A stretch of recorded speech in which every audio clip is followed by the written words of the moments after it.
Redditors, what is the biggest we need to leave now moment? When I was about 16, I went to visit my grandmother at her place. The smell of natural gas was intense, even though Nana didn't seem to notice it much. She was groggy, sort of half asleep, not her usual responsive self. So I made her get out of the house at once, and opened the windows and doors. I called Dad, and he reported it to the gas company, who sent inspectors right away. They shut off the gas valve in the street immediately and sent a repair crew to fix a leaking joint in the gas supply pipe. The inspector said that, if I hadn't acted then and there, the probability was great that there would soon have been an explosion. I've wrote about this before. I was in a mall in Indonesia and two tourists seemed to be having problems communicating with the cashier at a bookstore, so I helped translate. They wanted to buy me drinks to thank me. Told them it's not necessary and I have to get back to my mom soon. They told me to meet them for dinner. Told them I have to have dinner at home. They told me to sneak out and meet them after dinner. At this point, a bookstore staff noticed something was wrong and went up to question them. My sister and I dashed off while they were distracted. Continued wandering around the mall and realized they were following us. To see if we were just paranoid, we ducked into a lingerie store, since we figured two men won't usually need to go lingerie shopping together. They followed us in. Ran so quickly back to the jewelry store our mom was at. The store had intimidating security guards and I guess that stopped those guys. I was 11, my sister was 10. Showed up to a party, some people were outside fighting, my GF at the time and I decided to leave. Not long after that some guys that were a part of the first fight came back with more and shoot. Probably 2 months after my wedding, I invited my then best friend, maid of honor, to a party my husband and I were going to. She agreed. Sometime into it, I'm drunk and in the pool and my husband swims out to me to tell me she just asked him to sleep with her. I have never sobered up or left somewhere so fast. WS99 survivor hits her/s. Went with my GF, now wife, and another couple. We really wanted to see RHCP, but didn't care for any of the other bands on the last half day of the show. We left that morning and got stuck in 8 hours of traffic. We intended to make it all the way home that day, 6-hour drive, but with the traffic we were exhausted and found a motel room in New York at dusk. Turned the news on to see the riot, fires, and 24-hour plus traffic jam. That concert organizer should have gone to jail. We were underage, and beer was cheaper than water, which we had no problem buying. We left because we were broke just from trying to survive. The water and restroom situation alone was criminal. Remember the Blue Mud people? In the original Woodstock, it rained and people played in the mud. At WS99, they knocked over the porta potties at the top of the hill and people started flinging gluten sod in the air. Everyone leaving Dave Matthews Band looked like a smurf, but smelled like gargamel. Good times. Met this cute girl at a party. Spent the whole night dancing and flirting. Offered to drive her home and she agreed. We were making out in the car in front of her house when another car pulls up with their headlights beaming at us. I ask if that's a neighbor and if we are blocking their driveway. She replies no, that's my husband. Husband's car door opens and I noped the duck out of there. Dropped her straight back at the party and never saw her again.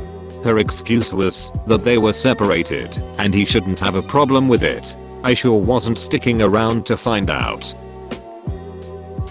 I used to bartend in my local bigger city, yet still small.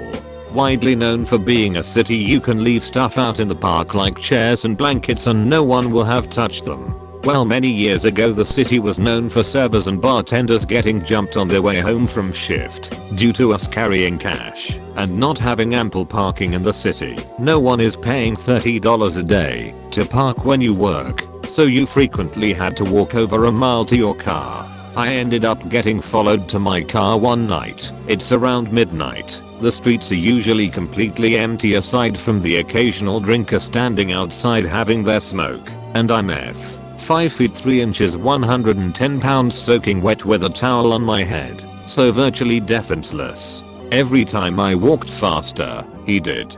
Crossed the street when I did, etc. When I just happened to come across a couple walking, and I sped walked until they were in earshot, and I whisper yelled, "I think I'm being followed, help me," and without missing a beat they changed their pace, so I was immediately with them walking, and they both put arms around me and made sure not only I got to my car, but was in my car, and waited for me to drive out of sight of them to make sure I still wasn't being followed, since he ended up going in the same parking lot as I was parked. I will never forget them, as long as I live. I was a teenager and my male neighbor hired my preteen sister and I to clean his apartment. I was in the middle of doing the dishes when the guy started rambling about he didn't want to hurt us, but he had a good 12 inches. I told my sister we had to go now, and she argued that we were not done and wouldn't get paid. I convinced her to leave, and we ran home where I told my dad what happened. Dad went and talked to the guy. I don't know what transpired between them, but later neighbor guy comes over with a black eye, apologized and paid us.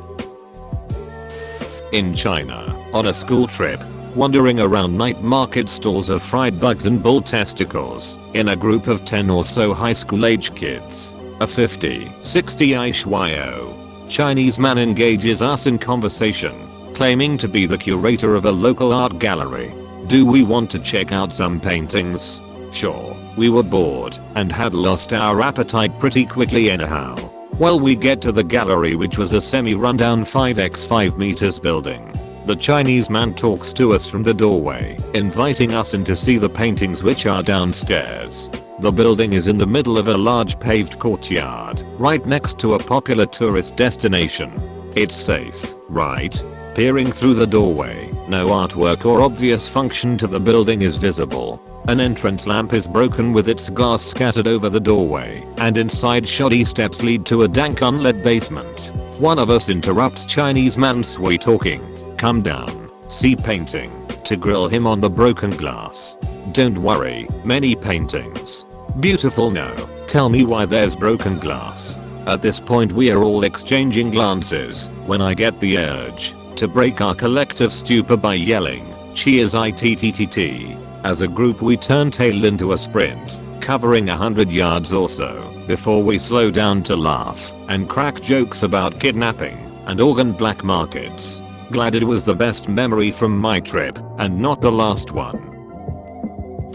When I was 15, a friend and I went for a lot of walks around town. Small town, around 5-6k people. We were going to the cyber cafe in town to meet a few friends, and we often took different streets to get places, just to keep it interesting. We were about to go to Main Street off one of the side streets and a man on a bicycle approached us. He got off his bike and asked us a couple small talk questions. Something didn't seem right about him. He was probably mid-40s. We both kept inching away, but didn't want to come off as too rude, so we answered about the weather or traffic. Then he paused, and we said we had to go, and he said, and I'll never forget it, "You look so young. I don't want to get in trouble, but I need to touch someone. I just need to touch you. You should come with me." And he started rambling. I just felt terror, couldn't even speak. I grabbed my friend's hand and turned. We sprinted the rest of the way to the cafe, and as soon as we were inside we asked to use the phone. I called my mom to pick us up, while my friend told the worker what happened and what the guy looked like. A month later I got my first cell phone. I posted this in a similar one of these threads a couple of months ago, but I'll paste it over here. I used to drive for Lyft. April 2018, I picked up a young couple from a bar at about 1:30 am. They were fairly chill, and I figured it would be my last ride of the night. The dude asked me to stop at a corner store on the way to their destination so that he could get cigarettes. I didn't see any harm in waiting, so I stopped and had a nice chat with the young woman while he was in the store. He ended up being about 5 minutes, since everyone was trying to get their pre-2 am beer. When he came out, he asked me to take him to a location that was in the opposite direction of their destination, but was only about a mile away. He said he wanted to meet some friends real quick and grab some beer. Since I figured it would be my last ride of the night, I said duck it, why not, and drive him over there. Now, I know the town we live in fairly well, but the direction that we were coming from was not a way I was used to going when I would go to this location. So when I turned onto the destination street, I missed the turn into the complex parking lot. I just came to a complete stop since the roads were empty and asked them if they just wanted me to park on the street or pull into the complex. This is when the two of them started arguing, as he suddenly wanted to go in and hang out for a few minutes while she didn't want to go in at all. She just wanted him to do his thing and get out of there so they could go home. And then something hit my car. The sound is unmistakable to me, so I immediately started to look around to figure out what it was. But there were no other cars on the road, so that couldn't have been it. Then I moved to the next thing on my mental checklist. If something didn't hit me, then what did I hit? But that didn't make any sense either, as I'd been in park and couldn't have hit anything. It's at this point that the young lady's attitude completely changed. She just kinda looked around and then said can we just get out of here? It hurts and I want to go home. This was odd to me, as she'd been sitting in my car for about 10 minutes at this point and hadn't said a word about any kind of pain. She followed this up with it hurts and I can't move, put her hand to her back and pulled it out covered in blood. What the? So the guy starts freaking out, thinking that something in my trunk had exploded, but it was empty. As he reached over to tend to her, I noticed something white sticking out of the seat. This hadn't been there at the beginning of the night, so I asked him what it was. He pulled on it. It was a piece of the filler fuzz from my seat. It came out of the hole that had been made in the seat because she'd been shot. As soon he grabbed that fuzz, we both had the same realization. He slammed shut his door, and I drove them straight to the hospital, which was only a couple of miles away. That realization, and the follow-up realization of someone could still shoot you while you're sitting here, was one of the most terrifying things I'd ever experienced. Thanks for watching. Please like and subscribe. New videos every day. Check out our playlist.